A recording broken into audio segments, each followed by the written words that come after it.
everyone. I am here for Thirsty Thursday and I'm a minute late. I apologize. I freaking hate being late, but there was drama with the window and it was too dark and then it was too bright and I think we're all good now.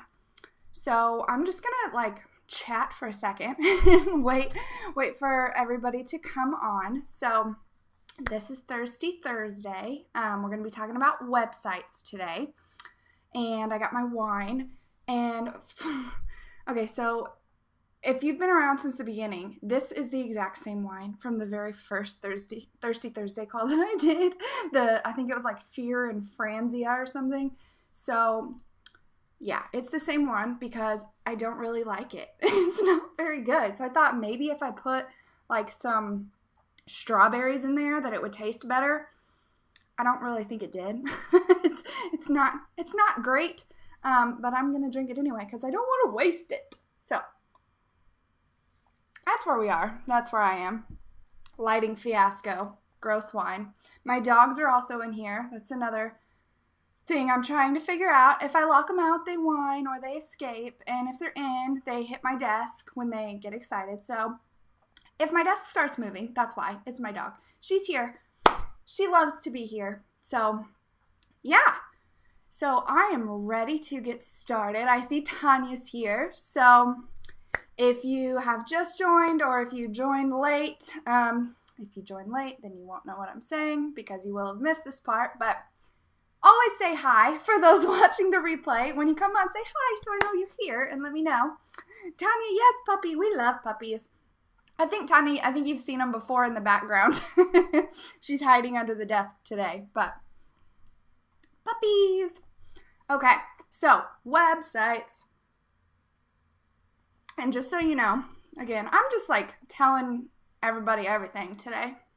So I have talked about websites a lot before, like in other people's groups and in other people's, Facebook groups or Instagrams or whatever. So I've talked about this one a lot already. So if you've already heard this on another platform, sorry. Ask your questions anyway. I think I have a lot of new people in here though, and I'm really excited. So hopefully this will be super helpful to you.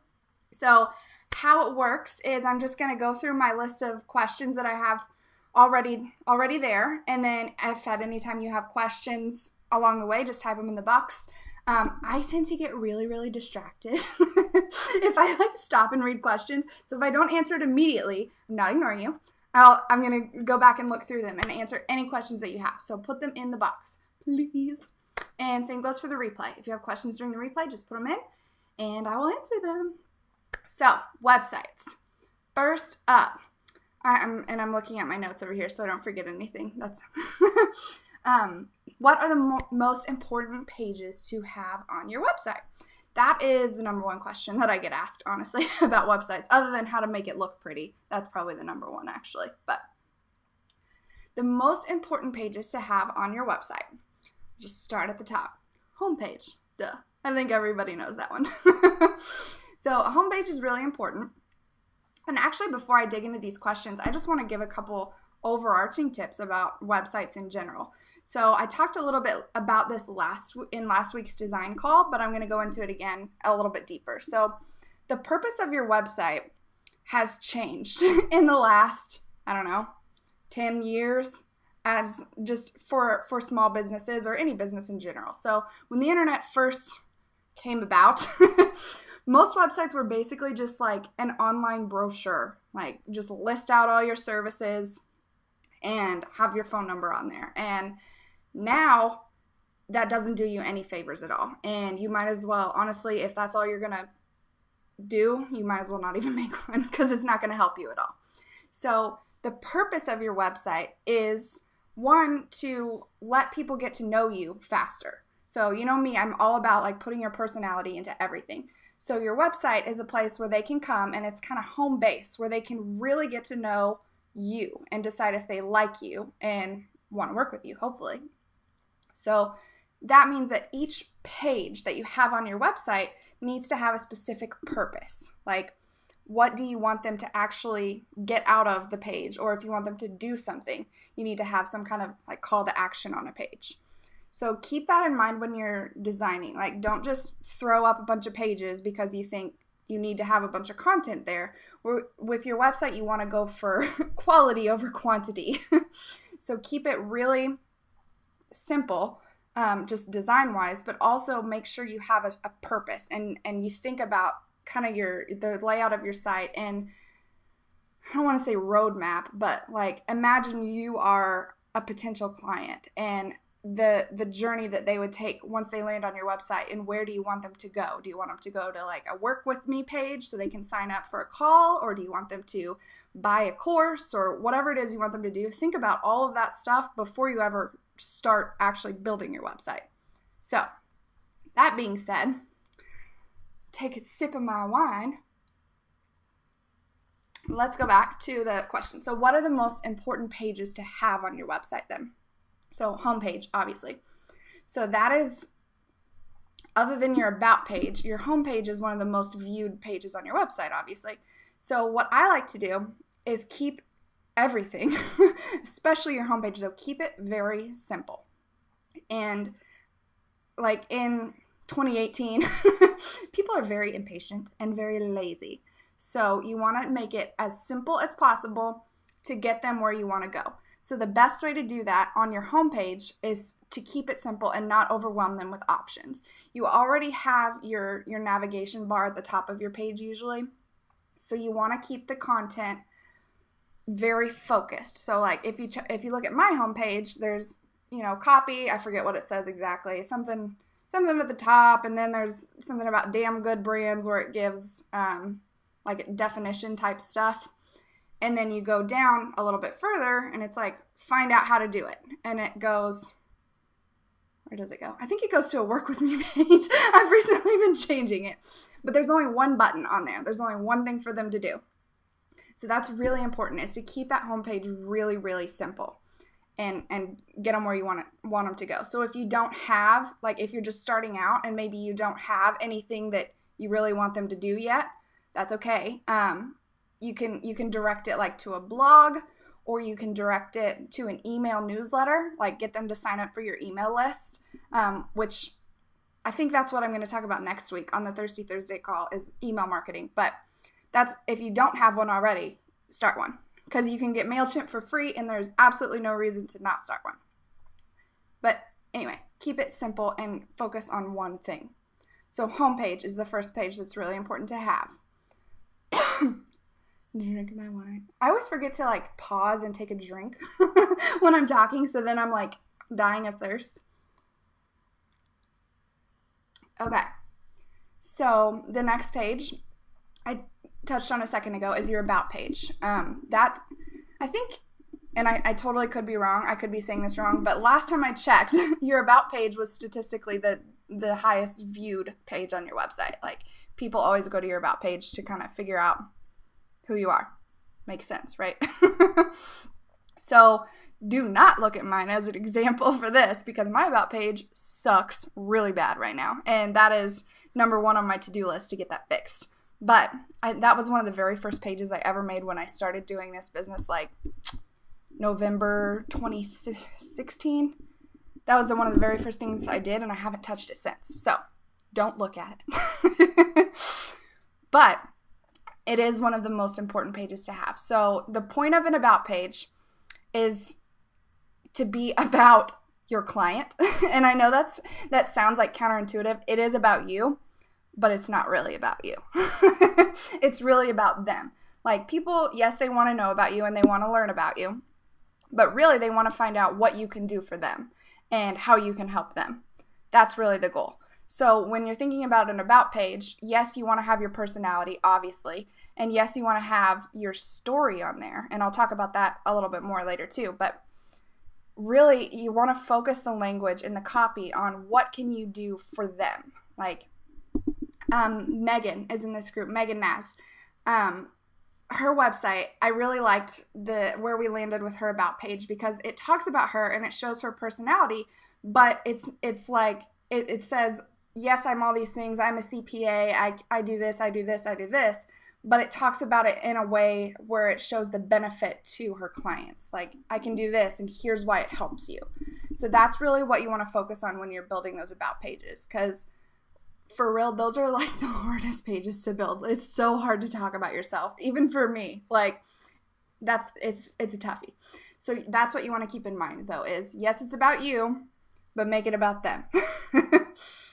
So, and this is just like a side note, this is more of a copy tip, but don't go statistic heavy. Like, I have all these awards and I'm in these organizations and 15 degrees, and honestly, nobody cares about that. At least in entrepreneurial world, if your ideal client is, a huge corporation, then maybe they might care about that actually.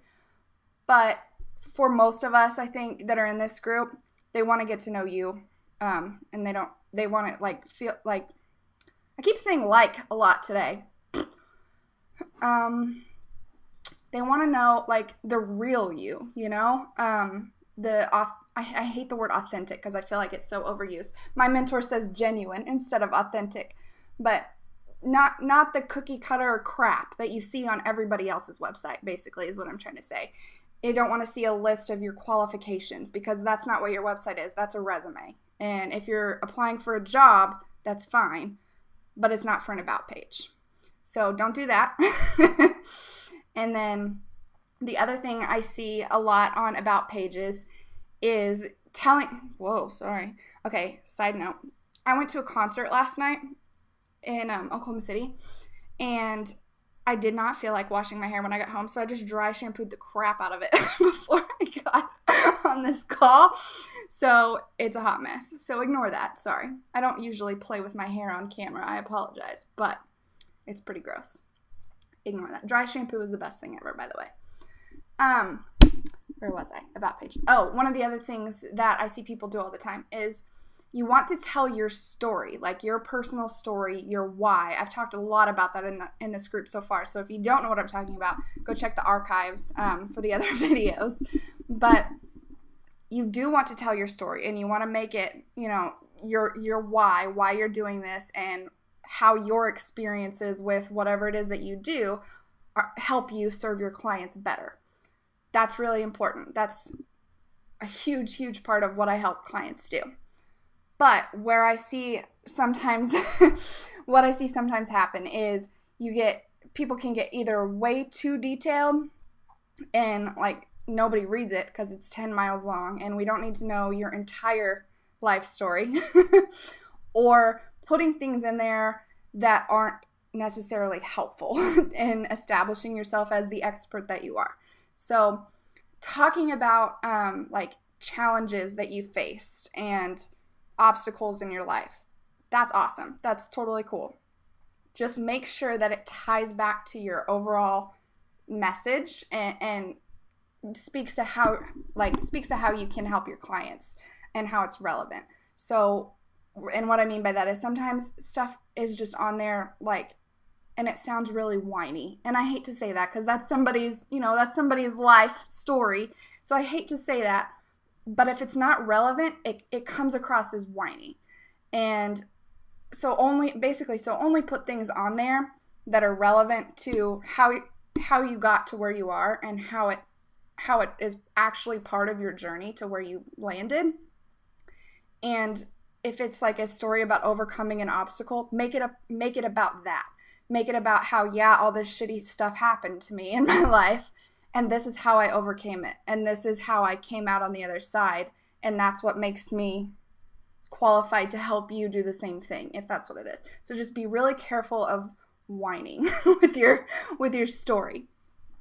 And not everybody does that, obviously, but that is something that I've seen a lot lately, especially because story is the new cool word that everybody's talking about online. Put your story in, and it is really important, but you can also F it up pretty bad and hurt yourself more than you're helping yourself. So it's about page. We've talked about homepage and about page so far. So if you have any questions about those, put them in. I'm going to read the comments real quick. I didn't get distracted. I'm proud of myself. So Tanya, I love your gifts. What's that one's name? Wait, don't tell me. That one is Dean, right? Because the other one is Dean in Gilmore Girls, and it always confuses me because he's usually Dean, so that one must be Dean. Tell me if I'm right. Anyway, I love your gifts. And then an email list is a good topic too. Yes. So I think that's what I'm going to talk about next week. Everybody needs an email list, and I'll just say that right now. If you don't have one, start one for free on MailChimp. It's not hard to set up. There are gajillions of tutorials everywhere. Set it up, because in reality, especially in online marketing, that is the only thing that you actually own is your email list. I have this super cool Facebook group here. You know, Facebook could shut down tomorrow, and I'll lose all of I'll lose access to all of your pretty faces and, you know, doing these videos. And same thing with Instagram, same thing with Pinterest, all of that stuff.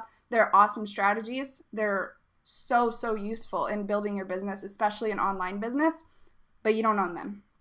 So you need to have an email list, because that's the only thing that no one can take away from you. So do that. Cool. Yes, Dean. The other one is Sam. Okay, right. Good. I got it right. Oh, I meant to tell you, Tanya. Sorry for everyone else watching. I'm having a private conversation with Tanya here. I saw an episode of that show. I don't usually watch it, but I happened to see one on TV, and they were like inside Scooby-Doo. They were like in a Scooby-Doo cartoon. Is that normal? Do they do that stuff a lot? Because it was really cool. They were like in Scooby-Doo world, and people were getting killed though. That wasn't good. But anyway, okay. We'll have our supernatural conversation later. So we got homepage, about page. The next one that's important is a little bit flexible. Your work with me page. A lot of times it's called a services page. That feels really impersonal to me. But if it's listed as services, that's what I'm talking about. Work with me services. If you sell courses or something like that, like your course page, basically these are essentially sales pages. And you need to have at least one if you're selling something. If you're not selling anything, then you don't need this one. If you don't want to make any money off your website, then you don't need this one. That seems like a silly business strategy to me, but that could be you. So a sales page, though, is really important. So the part to focus on with that is, again, making it personal for them. So where it really comes down, or what it really comes down to on those pages, is understanding your ideal client. And I know I've said that so many times, but you really want to speak to what you do in a way that it benefits them. So like for me, it's like I help you with brand strategy. Well, if I just have on my website services, brand strategy, like that sounds so freaking boring. And everybody else on the internet probably says that too. Everyone else in my industry does brand strategy. That really tells you nothing. And it's super freaking boring. So instead, talk about, I am a brand strategist. I work with service-based entrepreneurs to help them use their personality to attract their ideal clients like a freaking magnet. See how much more powerful that is. It says exactly who you're talking to. So if you are not a service-based entrepreneur, you know you're in the wrong place. And if you're not interested in using your personality, you're in the wrong place. And surprisingly, a lot of people aren't, which I'm shocked. But anyway, be very, very, very specific on any kind of sales page or services page. And that's why I don't like just service pages in general, because they're so boring and impersonal. And if it's just a bulleted list of every single thing you can do, that doesn't tell me anything as a potential client. And I want to know, if you do social media management, I want to know, how is that going to help me achieve my goals? And bonus points if you understand your ideal client well enough to say what those goals are. Like in reality, you should know your ideal client better than they know themselves, and you should be able to anticipate what their goals are and what their needs are. So the more specific that you can get, the better. And then on that same sales page, you want to have a call to action of some kind. So whether that's sign up for a call or fill out the form to apply or whatever it is, get them to do something. I think everybody pretty much has that already on their sales pages, but if not, you need a call to action. And I know Heather Hartman Johnson. Sorry, I'm like, ugh. It's been a weird day, guys. Heather Hartman Johnson just did, I think it was in her Facebook group or her business page.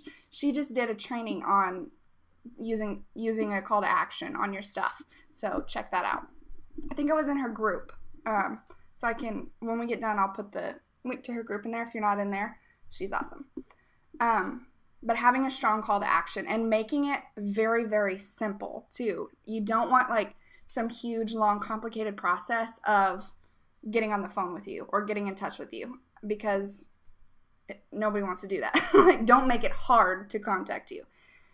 There is also the other side of that where you don't want to be too available either. It makes you, and make it look like you're not really an expert, but by and large, you want it to be easy for them to contact you. So that's the sales page. So the last page that you actually, I'm going to stick with those three. Those are the only ones that I feel like you absolutely need on your website if you are a business that is selling things for money. Those are the only three that you need. Most people say that you need a contact page also, and it definitely doesn't hurt. But I don't think it's totally necessary as long as you have a really strong work with me page and you're trying to get them to do something there. I deleted my contact page off my website because all that was on it was, because I'm an online business, so it's not like I need a map to where I am or anything like that. So all it was just another link to book a call with me, and that's already on the other page. And if I'm going to have clients booking or potential clients booking calls, I want to know that they've already looked at my services page and they already know what it is that I do before I get on the phone with them anyway. So it's kind of like another pre-screening step. Just make sure, okay, if they're booking a call, they had to have done it from this page right here. So I know there's not going to be any like huge shock when we get on there and I tell them what I do or how much it costs or anything like that. So a contact page, if you are like a brick and mortar business and you have a location, it is more important than, where can you find us? What's our mailing address? But again, it comes down to who your ideal clients are, and building your website for your audience is what's really important. So for most of us in this group, it's not super necessary. So yeah, contact page. You need better wine, ma'am. Yes, I do need better wine time. I'm not usually a wine drinker. That's why it's lasted so long, because I'm not a huge wine fan. The strawberries I think are helping though. I put the frozen strawberries in there. It looks kind of gross, but I think they're helping. Okay, so what other page do you need? Oh, blogs are really helpful, but they're not necessary. I don't dedicate any time separately to blog, just because that's not really part of my business strategy. But it is good to have content there. So what I do is I recycle the content. So whenever I type out an email newsletter to my email list, I basically just copy and paste it and put it as a blog post, because it saves time, and I don't send out anything in my email newsletters that isn't valuable information anyway. I don't send a lot of sales emails. Obviously, I don't put those as blog posts, but I don't hardly send a lot of those anyways, like maybe one every 10, if that. Honestly, I don't think I've even sent that many. But any kind of valuable content, if you write like a hella good social media post for a Facebook group and it's like super awesome, copy and paste it and put it as a blog post. It doesn't have to be difficult to have a blog, but it does help you establish that credibility. Even if no one reads it, it still looks good to, like, when you click on someone's blog, to just have stuff there. It makes it look like, oh yeah, they really do this. They really have something to say. They're talking about it. Even if they don't read a single post, it's still good to have. But if you do have a blog, or sometimes blogging is like your main lead generation tool, and it's a really good one. Like, it's a really good thing to do if that's your strategy, especially for Pinterest. Like, most of the traffic to my website comes from Pinterest. So anytime, and this is something I've learned from other Pinterest strategists, I'm by no means an expert, but so they've said that anytime you have a blog post, you should make 3 separate pins for your blog post and then link them back to your website, or whoa, I just said that really confusing. 3 separate pins per blog post, and then post them on different boards. So like different boards of yours, and try to join group boards. And Pinterest is a whole separate world that I didn't really mean to get into right now. But it's really helpful to have a blog. If you want to, compete on Pinterest and you want to use that as a source of traffic, because it is such a good way to get a lot of traffic to your website for cheap, you have to have somewhere to send them to, So you don't really make pins for like your homepage, because think about like when you're scrolling through Pinterest, if you land on someone's homepage, you can be like, what the heck is this? So you need to have some kind of content there if you're going to do it. If you're going to do it right, basically. That's like the theme with everything that I do. If you're going to do it right. Don't half-ass any of it, because you might as well just not do it. So those are the main website pages. And going back to what I just said a second ago, that's really the point of this whole website thing, is to know what to do and what's a waste of time, so that you can plan it accordingly. Because if you're going to put up a crap website, it's not worth your time. So if you are a person and you're at the level where you're just starting and you don't want to waste time doing it yourself, or you're not in a position to hire somebody yet, don't try to slap a bunch of stuff together that looks bad. What you should do instead is get some very simple tool. Like, I like lead pages. Lots of people use ClickFunnels. That's more expensive. I'm not a huge fan, but it's good at what it's used for. But even just a very simple lead page, just somewhere to send your clients when you're, put it in your Facebook profile. So if you're commenting on people's stuff in Facebook groups and they go back to your profile, there's somewhere for them to go. There's something for them to do to learn more. So even if it's just a very simple landing page that just has your logo or your face or, your name, this is me, this is what I do, I'm in the process of building a website. In the meantime, sign up for my email list here, or sign up for this free thing here, whatever it is. It doesn't have to be fancy and it doesn't have to be complicated, but it does have to be not crappy. So hopefully that makes sense. So, Tanya, if it's going to be on your blog, where is the benefit to staying in the email group? No, I'm just curious. Yeah, so no, that's a good question. So Tanya's question is, what's the point, or what's the benefit of being on my email list if all the content's already on my blog? And that's a really good question. And the reason that I do it that way is just statistically, the people that are already on my email list don't really go read my blog that much. The blog is like the landing place where they first come and they first get to know me. And in a small service-based business like mine and most of you guys that I'm guessing, we're not hardcore bloggers. Like, it's not like you subscribe to my blog and you follow it and you read every single thing that I post. Whereas if you are a blogger, that's what people do. I'd say 90% of the people on my email list don't really go back and read my blog after the fact. So you're getting it over here, and then the blog is just there for when I'm getting traffic from Pinterest. There's more stuff there, and then the goal is to get them over onto that email list. So if there are, those 10% of people who just decide they want to stalk me and they're already on my email list, and then they go read the blog post, they might be like, what the heck, I've already read this. There's a downside there. But at the same time, what I would say if they ask me about it is recycling content is the only way to keep yourself sane. I mean, in reality, at least at the level where I am right now, without having, 20 team members to generate new content for me, there's only so much. There's only so much that you can do. And it's about using those systems wisely and using your time wisely for me.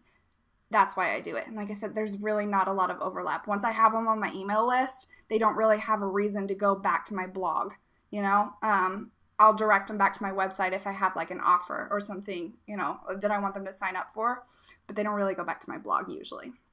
So hopefully that answers it. MailChimp has landing pages now. That's cool. That's so good. So there are two audiences to start with. That makes sense. Yeah. So hopefully that makes sense. Anybody watching the replay or, joining later, let me know if that doesn't make sense to you. Okay. Y'all, I just spent 30 minutes on the first question. So let's speed through this. So the next one on the list is which things are a waste of time. So the stuff that I think is a waste of time is blog posts just for the sake of blog posts. And this comes in if you hire an agency. Usually you hear about this if you hire an agency for SEO. So what the SEO, and I'm not going to go too deep into SEO right now because I'm not an expert at all, but basically how it works is the more times certain words appear on your website, the higher you are in Google rankings. So what big agencies will typically do is write a bunch of fluff content that's crammed with keywords just to make you appear higher in Google search ratings. And I think that's a waste of time. If you're trying to build an authentic, again, that word that's overused, I apologize, but if you're trying to build that authentic, genuine connection with your audience, they're going to recognize that crap right away. They're going to recognize that when they land on your website and they're like, wow, this is just not valuable information at all. It's clearly just a bunch of words that don't really mean anything. So again, I'll go back to what I said a second ago. If you're going to do it right and focus on, getting traffic to your audience in other ways and not based just on that. So I think that's a waste of time. What else is a waste of time on your website? I would just say trying to make it super fancy, trying to, fancy widgets and animated stuff. And sometimes it's cool. Sometimes it's overdone and it looks like a 1992 PowerPoint presentation with crap everywhere and it's distracting. Keep it very simple.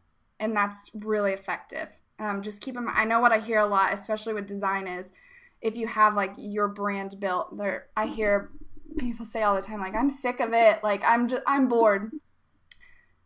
It's not about you. It's about your ideal audience. And just because you're sick of it doesn't mean that they're sick of it. Seeing everything cohesive and simple and the same strengthens that brand message. So keep everything very simple.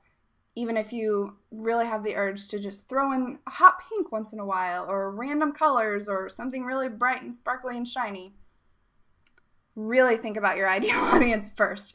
Maybe it's okay. Most of the time, it's probably not a good idea, though. Just throw that out there. You're right. Keep your ideal audience in mind when you're doing stuff like that. So those are my waste of time tips. Don't focus on that. Focus on the real valuable things you can add that are going to help your audience and make them think, wow, this is so helpful. How did I ever live without this? Cool? Okay. So what information goes on each of your pages? I think I already covered that in that first one. Let me think through them again and make sure.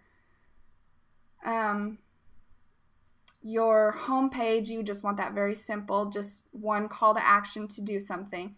The other thing I haven't really talked about is links to other things, like your social media pages. That's good to have on a header at the very top. That's the best place for it. You can put it in the footer too. That's awesome. But they say above the fold. That's an old newspaper terminology, when you fold a newspaper, the very top. Make it very easy to find your social media graphics, other places to follow you, because lots of people do that, obviously. If it's hard to find, you're going to lose them. People are lazy. So make those really easy to find. Make it easy. Again, I said this earlier too, make it really easy to contact you. I took away that contact page I said, but I still have a button at the bottom that says, it's like a chat thing if I'm online. If I'm not online, then it emails me, which people don't take. I feel like people don't abuse those as much as they do forms on contact pages. So I've left that. But just make it very easy to figure out what to do next and where to go. So yeah. So how to turn visitors into clients. Okay, good. I feel much better about this list now because I was like, oh my gosh, I spent 30 minutes on the first question. We're okay because I've already answered a lot of these. So how to turn visitors into clients. The easiest thing to do is get them on your email list. Get an email list. And that's where you really build that relationship, and that's where you make those connections and let them really get to know you. If you have some kind of really low end, like I say low end, not in quality, in price, like a cheaper offer, like an introductory, something that's not expensive, then sell it on your website all day long. But for bigger purchases, like high ticket items, you're really going to have to spend a little time like nurturing them a little bit and building that relationship.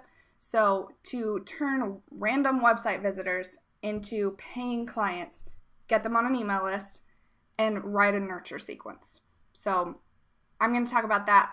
I've decided right this second that's going to be my topic for next week is email marketing. So what I mean by that, and I think most of the people in this group are on my email list. Some of you aren't, I'm sure, but most of you are. So you will have already, you'll be able to go back and see what I'm talking about. You sign up for my thing. Most people, it's the quiz. You sign up for the quiz, you get the email, and it's like, here's your PDF, read all this cool stuff. And then after that, it's called a nurture sequence. So there's like a series of 5 or 6 emails, I think, that go out. And it's really just about pure value, building that relationship, establishing trust, making sure that you know that I know what I'm talking about and I'm not just some random crazy on the internet. So that is the best, fastest way to turn random website visitors into potential clients. And it's especially important depending on where your leads are coming from. So like if you're running Facebook ads to get leads, or if you're just posting in random Facebook groups, like organically growing your list, it's going to be important still to nurture those people. But for me especially, most of my leads do come from Pinterest. So it's about understanding your ideal client again. Keep saying it over and over, but understanding where they are in their journey and where they came from. So if I pull a lead off of a Facebook group, usually if you're in a Facebook group, you're actively trying to grow your business, build your business. You're in the mindset of, I'm doing this for my business. Whereas if you're on Pinterest, you're in much more of like a dreaming, mindset, like, ooh, someday I'm going to do this. Obviously, that's not true for everyone, but most people on Pinterest, it's like, I'm going to, you have all your boards like, oh, my fancy house stuff and all these healthy recipes that I'm going to make someday.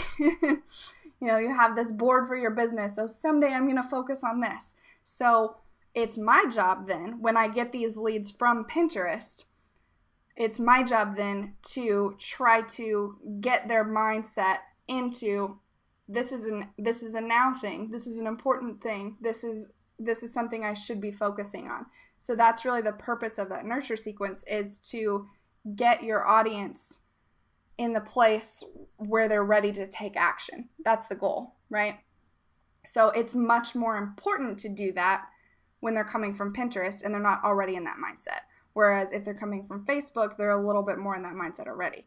And if they're just being referred by someone to your website, they're even more ready. Like somebody's given them a personal recommendation and they're even more ready to do it, So it's just about understanding where they are in that journey and adjusting accordingly. So if you want to get like super fancy with it, you can have different nurture sequences for different audiences. And that's like way more advanced stuff. It's totally not necessary. I only have one nurture sequence, but understanding where they are in that journey is going to be really important to converting them from just a visitor into a potential client. Cool? Hopefully that made sense and I didn't get too far off track. Hey, Jillian. Okay, Tanya. The where they come from connection is brilliant. Yay! I love being called brilliant. I'll take that. Thank you. I'm all value all the time. That's definitely my goal. Sometimes I feel like this is like so boring when I'm like trying to come up with new content, but you have to like go back to your ideal client and where are they and stuff. And I hear this a lot from clients that I'm working with and potential clients that I'm talking to. They're like, I have nothing to say, or I feel like this is boring and no one will care. But things that are common sense to you and easy for you are not usually easy for your audience. And that's something that I've had to learn, like something that I'm like, okay, how many times can I talk about logos? But really, that's what everyone wants to hear about. That's what everyone is really interested in learning about, is design and stuff that I feel like sometimes it is common knowledge. You kind of have to take a step back and figure out how to teach that to someone else. And that's where you get the really good, really valuable content. It'll make you better. Like having that mindset, if you can figure it out, will actually make you better at it. Because if you're in the place where you know it back and forth like that it doesn't seem complicated at all, that means you have all the knowledge in the world to teach. You just have to figure out the right way to present it. So that's my goal with my content. Hopefully it comes out. Hopefully. So that was how to turn visitors into clients. What are opt-ins and how should you use them? I like this question. So opt-ins are bribes. Basically, that's what they are. So I've talked a lot already about building your email list and how important that is. So you need to basically bribe people these days to get them to do it. You might have some luck. I've had random, one or two people every few months sign up. I used to have a thing in my sidebar on my website that just says sign up for my newsletter, and that was it. Like I said, one or two every few months. It's not an effective strategy. You have to bribe people. So an opt-in or a lead magnet or a freebie or something to incentivize people to sign up for your email list. That's really what it is. The difference in a good one and a bad one is obviously the quality of the content. So like I said earlier, if you're going to do it right. Don't half-ass it. Don't just make 10 steps to do whatever if it's like pure bullshit that everybody else on the internet says already. Don't do that, because what's going to happen is somebody's going to be all excited and opt in, and it's going to be the same old crap they hear everywhere else. And they're going to be like, oh, this person does not know what they're talking about. This is so boring. And it's going to take away credibility from you. So if you want to have an opt-in, if you want to do that, do it right. Put real, actual value into your stuff. That's the number one goal with everything. Real, valuable stuff. So that's how you use them. What are opt-ins and how do you use them? Opt-ins are bribes. You use them to build your email list by providing real, actual value. And of course, your personality too. So anybody that has taken my quiz knows that it's full of my personality. And you have a pretty good idea of who I am by the time you get done with the quiz and you get done with the email sequence. You have a pretty good idea of, my style and the stuff that I teach and the way that I teach it. And you can make a good decision on whether or not I'm the type of person you want to learn from or not. My dog is having a dream and she's doing the little barky growl thing, like she's chasing something. How fun. Okay, sorry. Okay, I have so I have my wine over here, and I have it's this snowball speaker, and I keep like picking it up to take a drink out of it. So if you can't hear me, it's because I keep grabbing the microphone. So I'm gonna move my wine over here instead, because I'm a dork. Okay, what's next? Actually, let me read comments real quick. So yeah. Hey. Okay, I don't have any new comments. Yay, okay, back to it then. So, should you be using pop-ups? I get that question a lot too. It's totally up to you. I don't have any pop-ups right now, but that doesn't mean that I won't ever have them in the future. The thing to consider with pop-ups is how annoying they are and how relevant the information is. So, my stance on them, like, my stance is it has to be something really important that I absolutely need to know right now. If you're going to pop it up in my face like that. Like, I can't live without this information, so I need to see it right now. If it's not that important, don't put it in a pop-up. So if I have, like, for my quiz, I could have easily made a pop-up like, have you taken my archetype quiz yet? That's very common. That's a very common thing to do. And it's not, like I said, it's not necessarily a bad thing. This is just my opinion on it. I don't like stuff popping up in my face. But I feel like it's more effective to lead them there organically.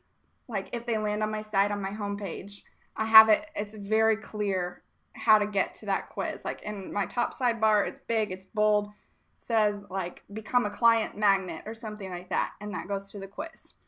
Get them there organically instead of trying to force it upon them. Now, there are better ways to do that too. You can have it, slide in from the side. That's less intrusive. I like those better.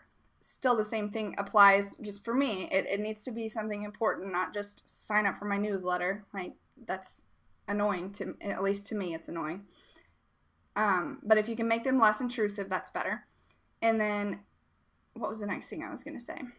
Oh, make sure to time them appropriately. Like, it annoys the crap out of me when I land on your website and 0.4 seconds later, I have a pop-up in my face. Like, give your audience time to read your page, and like get so far on your page and kind of figure out who you are. And then they're much more likely to do whatever you're trying to get them to do in your pop-up anyway. So, like, if I were to do a pop-up, for instance, you click on a pin from Pinterest and go to my blog post about archetypes. If I have it pop up half a second later and it's like, here, take the quiz, you're like, I don't know anything about the quiz yet. Why would I take the quiz? You're annoying. I'm leaving. At least that's what I do on websites. I don't know about you guys. But if I can wait and, time it for like 30 seconds, get them to read, part of the article. And that's where just like good copywriting comes in, and putting the value into those blog posts and everything that you do. Hopefully, by that time they will have read far enough down that they kind of get an idea of what I'm talking about, and then have it pop up to do something. They won't hate you as much, and they're much more likely to actually do what you want them to do if you think about it that way. So that's good. So I said, I'm like, what I would personally do with a pop-up is I've talked about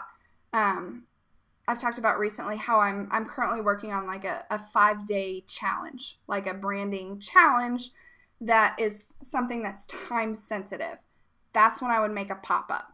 And the same rules would still apply. Don't make it super intrusive and give people time to figure out what you're doing.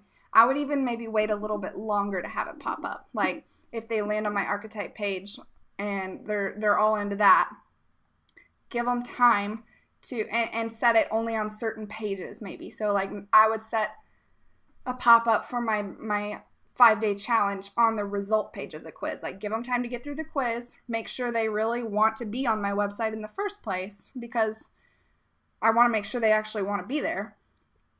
Put it on, put the pop-up on the result page, 30 seconds in. Like, they've already kind of figured out who I am. They know they like the quiz. They know this is valuable information. Then they're much more likely to sign up for my challenge after they've gotten to know me a little bit. And because it's something that is time sensitive, be like, ooh, I can do this. It's happening, starting in 3 days. That's something that is relevant information that you need to know now. So that's how I personally would use them. So just pop-ups can be very effective, but they can also piss people off and make them leave your website really quick if you do them wrong.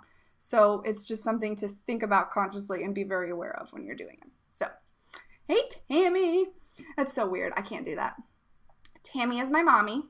She's in my group, and I'm so excited. She's an entrepreneur, too. She's not just here for no reason at all. But, like, when she comments, I'm always like, Tammy says this. I'm just going to start saying my mom says this, if that's okay with everyone. Hi, Mom. She's very supportive, too. But like I said, she is also an entrepreneur, and she has value to add and a reason to be here. besides being supportive. So, hello. Okay, what next? Do you need to sell something to have a website? So I think I talked about that already at the beginning a little bit, but if you're a small business, obviously you're already selling something. If you're like just starting out and you don't necessarily have anything for sale yet, you can absolutely still set up your website. If you're investing in stuff like that up front, cool, do it that way.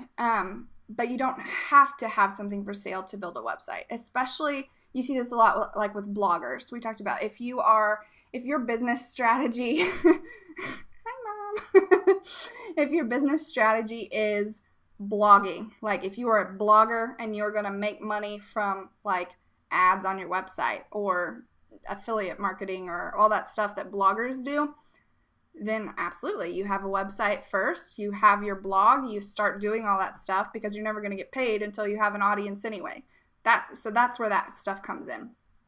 If you're not a blogger, if you are just a new business owner and you just don't have anything for sale yet, still yes, you can still build a website.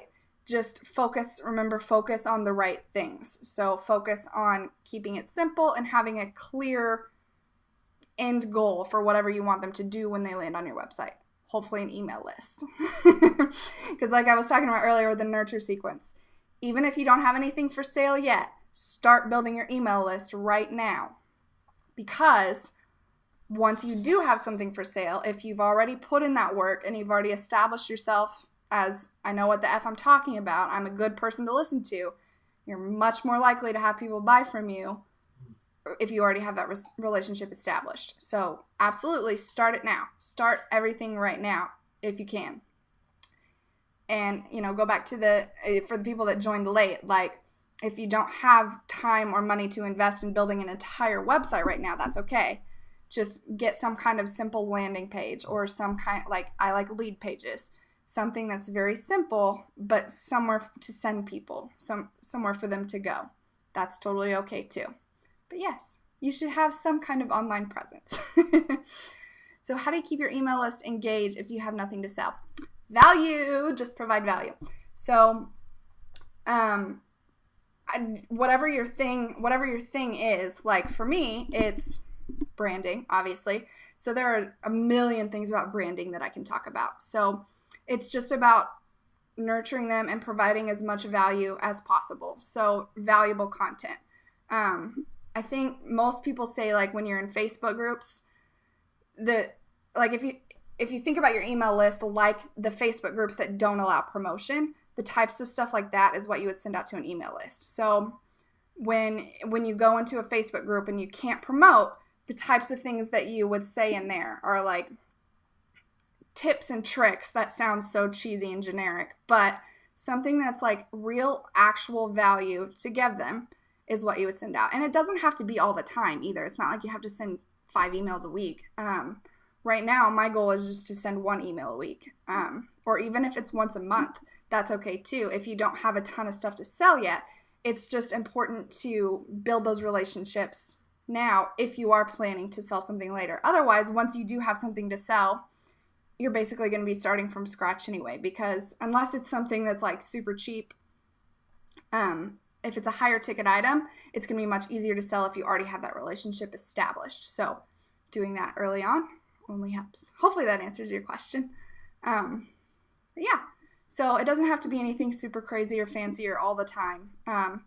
If you are going to do it that way and you're going to only email like once a month or twice a month or something that's not super often, that's totally fine. I would just say make sure you set up that expectation from the beginning. Like if you have a freebie or whatever it is, just say, hey, thank you for joining my community. I am currently expect emails from me once a month with super valuable information. That's cool. Just letting them know up front so they remember who you are next time and stuff like that. Okay. Answer the questions we all want to know but haven't asked yet equals value. Yeah, that's so true. So that comes back to your ideal client too. I feel like I've said those 2 words 87,000 times in the last month. But knowing your ideal client and anticipating the types of questions that they have but don't want to ask is super valuable. That's incredibly valuable. That's a really good place to start, is think about FAQs. If you feel like you have nothing to say or you don't know what to say to your audience, that's a really, really good place to start. It does. Thanks. Okay, good, Jillian. I'm glad. Okay, what is next on the list? Do you need a blog is the last question that's on there. So I'm pretty sure I've already said that. I already answered that question back. So if you just joined late, make sure and watch the replay. But you don't need a blog. Blogs are very helpful for generating traffic, especially from Pinterest. But even in Facebook groups, you can, share blog posts, or if they don't let you promote, you can copy and paste, excerpts from your blog posts. It's very helpful. It's not necessary. And again, I said this earlier, but if you're just joining late, just don't make a blog just for SEO. Remember, we want to provide valuable content all the time, always valuable. So those big social media agencies that help you, we'll get you on the front page of Google, and all those super fancy SEO people. That's one of their main strategies, is to just write a shit ton of blog posts and stuff them with keywords so that you show up higher in Google. That does nothing for your audience, though. It gets you on the front page of Google, and it works really well for a local gardener or a local, landscaping service or something like that. But for personalized one-on-one services that most of us offer in here, people want to know that you're an expert and you know what you're talking about. And if you have a bunch of fluffy crap like that on your website, it's going to detract from your expert status. So don't do that. If you're going to have a blog, do it right. That's pretty much it.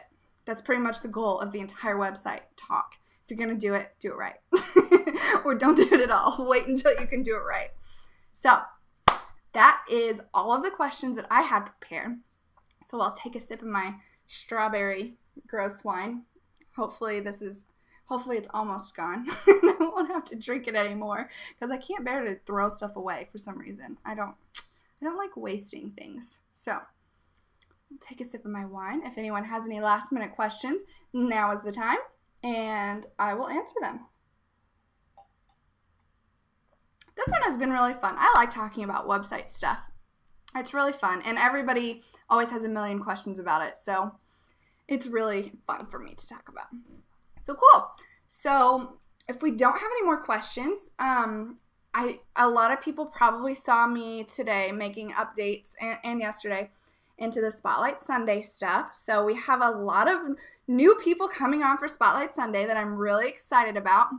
I think I have the next 7 or 8 weeks booked already. So if you are new to the group and you don't know what that is, check it out over in the documents or files or whatever it's called over in that tab. There's a document that has all the archives, so you can see all the old ones, and so that you can sign up, because I want to hear from every single one of you, because I want to know you, for real. That's my goal with this group. I don't want to have just a whole bunch of people who show up and don't participate. That doesn't help anybody. So I want us to all get to know each other and learn from each other. And it's such a great way to talk about your business in a safe place. And especially if you're new and scared of being on video, now is the time to sign up while this group is still pretty small. Because you can see right now, I think only 3 people are watching live, and then people go back and watch the replay. So if you're scared of being on live, come and do it now while there's not a ton of people in here, because it's so laid back. It's so fun. Tawny can say too. She did it, and she was scared to be on live, and she said, that wasn't as scary as I thought it was going to be as soon as we got off. So it's not scary, I promise. It's just a conversation, and it's such a good way to talk about your thing and to get your message out there and teach about whatever it is that you do, because I want to learn, and I know most people in this group want to learn from you too. So sign up for Spotlight Sunday. I am so excited. Like I said, I think the next 8 weeks are booked. We're into September. Is that 8? I don't know. That's not quite 8. We're into September, but sign up and we'll get you on the list. I'm excited. So Spotlight Sunday. And then I still have a few spots available in my one-on-one program, Brand Boldly. So coming back to website stuff, I talked a little bit last week about this, but I added back the design, full design of your brand logos, all of the design templates, like everything you need for Facebook and all of your social media, really. Any kind of branded forms, any graphic design templates that you need made are part of Brand Boldly, and your entire website. I'll build your whole website for you as part of Brand Boldly. So the foundation of the program is that it's that 4-month coaching, strategy, consulting. It's kind of a mix. I say brand strategist because I don't like the word coach. It's more like, I feel like I'm more of a mix between a coach and a consultant. So the coach part is like that, helping you work through decisions and figure out what's really best for you and asking those hard questions to make you really think about stuff. And then the other half is like consulting. And once I really get to know you and your business, it's like actual tangible strategies. Here, you should try this, do this, do this. So it's kind of a mix of both, and it's that 4-month program. So we like figure out your entire brand strategy, and it's so fun. Like, I promise, it's so fun. It's hard work. I would never say that it's not hard work, and it takes a lot of time for sure, but oh my gosh, it's so worth it. And it's that 4-month program where it's weekly calls, and then you have full access to me in between calls too. Written access, you can email me or messenger me or whatever you want to do. I don't want you to be stuck. That's really the goal of having that open communication, is if you have a question, you're trying to do something, send me a message, send me an email. I don't want you to be stuck and have to wait for the next call. So you have the 4 months, and then all of your design and all of your website and all of your copywriting. I will write all of the words that go on all of the website pages too. So I'm really excited to have brought that back into the Brand Boldly, and have that entire package again. So if you're interested in that, check it out.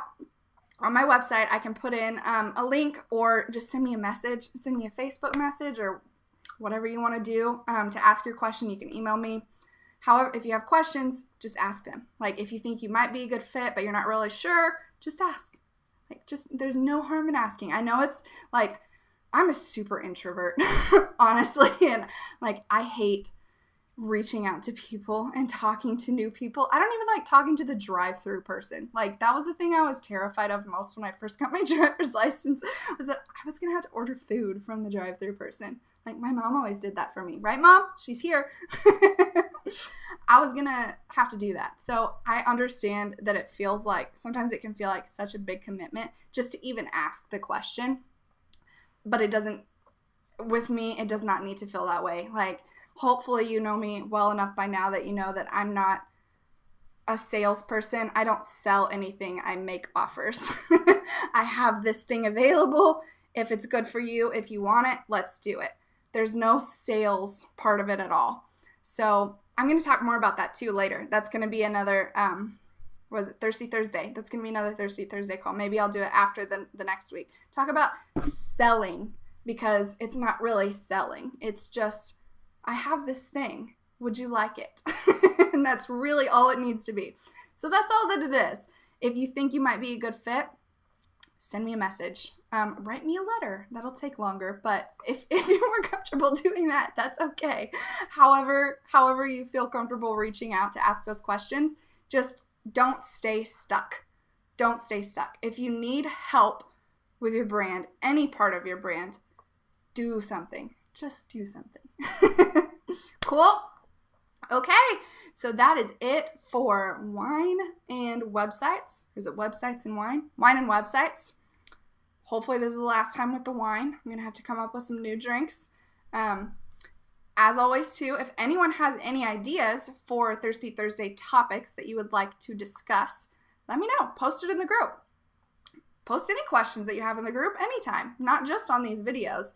I'm here Sundays and Thursdays live, but I'm in here a lot, guys. If you ever have any questions, put them in the group. Just ask. Make sure you tag me so I see it, because sometimes I don't see everything unless I'm tagged in it, but I'm always here. Let me know if you need help. Cool? Okay, everybody have a good night. Yay, thanks for the likes, Tanya. I love when all the little bubbles fly out. It's so fun. All right, Good night, everyone. Bye.